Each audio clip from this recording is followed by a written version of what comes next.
మహర్షుల తాళపత్ర గ్రంథాల్లో దాగి ఉన్న శాస్త్రీయ నిత్య జీవన వికాస రహస్యాలు. తాళపత్ర నిధి డే 15.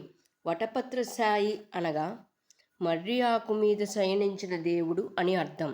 ఈ వృత్తాంతము మార్కండేయ మహర్షి చరిత్రలో ఉంటుంది. మార్కండేయుడు 6 మన్వంతరములు తపస్సు చేశాడు. 7వ మన్వంతరములో ఇంద్రుడు తపస్సును చెడగొట్టడానికి అందమైన అప్సరసలను పంపాడు. వారి నాట్య హొయలకు మార్కండేయుడు చలించలేదు.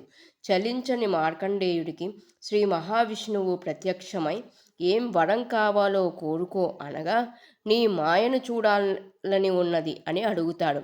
ఆ తర్వాత కొన్ని రోజులకి ప్రచండ గాలి, ధారాపాత వర్షము విపరీతంగా వచ్చి సముద్రాలు పొంగాయి. నీటితో సమస్తం మునిగిపోయింది. మార్కండేయుడు మోహ శోకాలతో విష్ణు మాయతో నీటిపై జీవించాడు. అలా తిరుగుతున్న అతనికి ఓ చోట మర్రి ఆకుపై శయనిస్తున్న బాలుడు కనిపించాడు. చేతి వ్రేళ్లతో కాలిని పట్టుకుని నోట ఉంచుకుని చీకుతూ కనిపించాడు.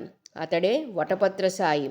మహావిష్ణువు ఆదేశంతో మర్రి ఆకుపైనున్న వటపత్ర సాయి కడుపులోకెళ్ళి చూస్తాడు.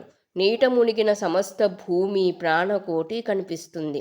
మళ్ళీ మరోచోట సృష్టి ప్రారంభము చేస్తాడని తెలుసుకుంటాడు మార్కండేయుడు. శ్రీ మహావిష్ణువు వరం ప్రకారం విష్ణుమాయను తెలుసుకుంటాడు.